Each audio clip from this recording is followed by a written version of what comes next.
બનાસકાંઠા લોકસભાની ચૂંટણીની જે મતગણતરી છે પ્રારંભ થઈ ચૂકી છે ત્યારે આપણે બતાવ્યું એમ કે સૌપ્રથમ જે છે બેલેટ પેપરથી જે સેક્ટર છે બેલેટ પેપરનું સેક્ટર અલગ હતું ત્યારે ઈવીએમ મશીનનું છે એ પણ સેક્ટર અલગ હતું અને એ રીતે જે મતગણતરી શરૂ થઈ છે અને લગભગ પહેલો રાઉન્ડ પતવામાં આવે છે અને આપણી સાથે જે જ્ઞાનીબેન જે કોંગ્રેસના ઉમેદવાર છે એમને પૂછવા માંગ્યું છે બેન હાલ તબક્કે જે રીતે પ્રથમ રાઉન્ડ પત્યો છે અને હાલ તબક્કે જે ગણતરી ચાલી રહી છે કેવી રીતે ચાલી રહી છે અને શું પરિણામ જોવા મળી રહ્યા છે? સરસ રીતે શાંતિમય વાતાવરણની અંદર મતગણતરી ચાલુ છે.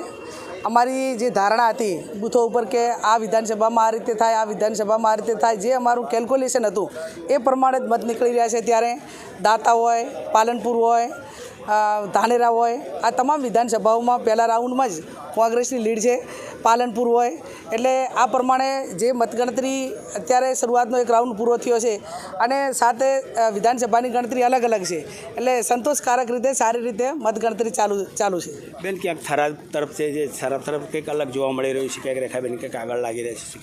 હા એટલે તો પછી 4-5માં બી આગળ થાય તમને પહેલું કીધું એટલે બધે જ એક રાઉન્ડમાં આગળ હોય એવું નહીં, પણ જે પ્રમાણે અમારું જે કેલ્ક્યુલેશન હતું કે થરાદમાં આટલું આ રીતે થાય, દાતામાં એટલે અમારી જે ગણતરી હતી એ પ્રમાણે જ બૂથો ઉપરથી મતદાન મથક ઉપરથી આંકડા આવી રહ્યા છે. ચોક્કસપણે જ્ઞાનીબેન જે રીતે કહી રહ્યા છે કે જે રીતે પોતાની ધારણા હતી અને જે 7 બેઠકો જે હતી 7 બેઠકો પર જે ગણતરી શરૂ થઈ છે એ પોતાની ધારણા મુજબને હાલ જે રિઝલ્ટ સામે જોવા મળી રહ્યા છે તેના કારણે પોતે સંતોષ વ્યક્ત કરી રહ્યા છે. મહેન્દ્ર અગ્રવાલની ચૂંટણી ગુજરાતી પાલનપુર.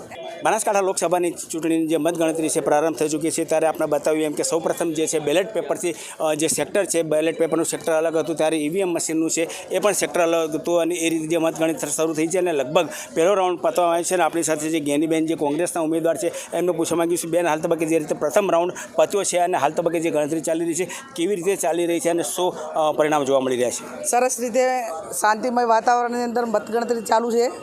અમારી જે ધારણા હતી બૂથો ઉપર કે આ વિધાનસભામાં આ રીતે થાય, આ વિધાનસભામાં આ રીતે થાય, જે અમારું કેલ્ક્યુલેશન હતું એ પ્રમાણે જ મત નીકળી રહ્યા છે. ત્યારે દાતા હોય, પાલનપુર હોય, ધાનેરા હોય, આ તમામ વિધાનસભાઓમાં પહેલા રાઉન્ડમાં જ કોંગ્રેસની લીડ છે. પાલનપુર હોય એટલે આ પ્રમાણે જે મતગણતરી અત્યારે શરૂઆતનો એક રાઉન્ડ પૂરો થયો છે અને સાથે વિધાનસભાની ગણતરી અલગ અલગ છે એટલે સંતોષકારક રીતે સારી રીતે મતગણતરી ચાલુ છે. બેન ક્યાંક થરાદ તરફ છે જે થરાદ તરફ કંઈક અલગ જોવા મળી રહ્યું છે, ક્યાંક રેખાબેન કંઈક આગળ લાગી રહ્યા છે. હા એટલે તો પછી 4-5માં બી આગળ થાય તમને પહેલું કીધું એટલે બધે જ એક રાઉન્ડમાં આગળ હોય એવું નહીં, પણ જે પ્રમાણે અમારું જે કેલ્ક્યુલેશન હતું કે થરાદમાં આટલું આ રીતે થાય, દાતામાં એટલે અમારી જે ગણતરી હતી એ પ્રમાણે જ બૂથો ઉપરથી મતદાન મથક ઉપરથી આંકડા આવી રહ્યા છે. ચોક્કસપણે જ્ઞાનીબેન જે રીતે કહી રહ્યા છે કે જે રીતે પોતાની ધારણા હતી અને જે 7 બેઠકો જે હતી 7 બેઠકો પર જે ગણતરી શરૂ થઈ છે એ પોતાની ધારણા મુજબને હાલ જે રિઝલ્ટ સામે જોવા મળી રહ્યા છે તેના કારણે પોતે સંતોષ વ્યક્ત કરી રહ્યા છે.